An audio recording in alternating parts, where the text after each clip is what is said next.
a rule that I created for myself that is called the 1 week per 1 month rule. So for every month that you were dating or together with someone, you need to take a week to grieve and reflect. So if you were in a 6 month relationship, you need to take 6 weeks to recover from that, a minimum. And this isn't a magical number. This isn't hard and fast rule, but I think it does give you a conscious amount of time to at least have a specific break and a breath to where you can like do some work on yourself and like think about, okay, what happened in this relationship? What went down? Who was I in what's this relationship? Let me grieve the parts that I'm going to miss. Let me trash and burn the parts that I never want to see again. Let me figure out who I am in this next phase of my life so I can partner up with someone who's going to reflect that and be the best version of what I want now and who I want to grow with and all of that good stuff. And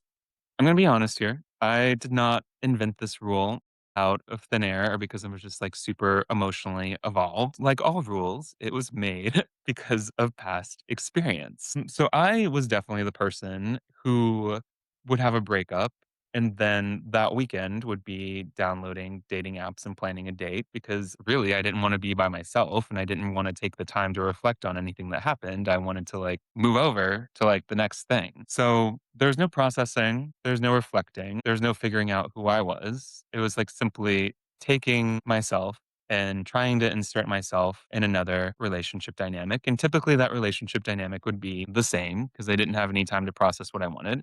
And it would typically go poorly again. So basically, Too Long Didn't Read was the same relationship in a different font. So why do we do this to ourselves? Why do we move over and give ourselves and sacrifice these pieces of like who we are to like fit into another relationship that doesn't serve us? I think breaking up with someone is a lot deeper than losing a person. I think when you break up with someone, you're also losing a piece of yourself and a little bit of your identity of who you are, and you have to rebuild that and regrow that. And it's a lot easier to just take who you are as is and try to fit it into another scenario and not have to do any of that work.